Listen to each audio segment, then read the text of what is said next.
I'm Kat Timpf with National Review. Elizabeth Warren's campaign is griping about what they see as an unfair lack of media coverage about their candidate, a claim that is as laughable as it is predictable. According to the Chicago Tribune, a recent fundraising email stated, quote, "Elizabeth hasn't been getting the same kind of media coverage as candidates she outperformed.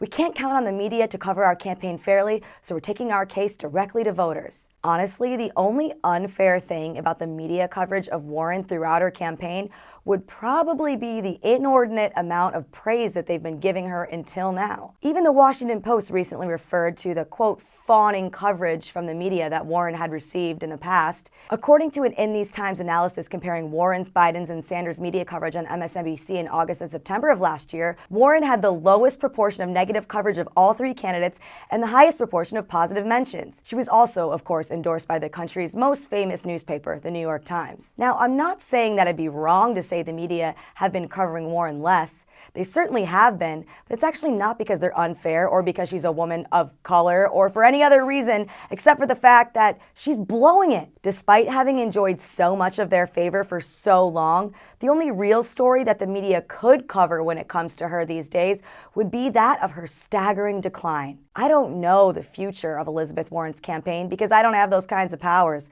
I do know, though, that it doesn't seem to be looking good, and I'm also guessing that perhaps she should stop focusing so much of her attention on attempts to make others feel sorry for her. Didn't work for Hillary Clinton, and it doesn't seem to be working too well for her now either.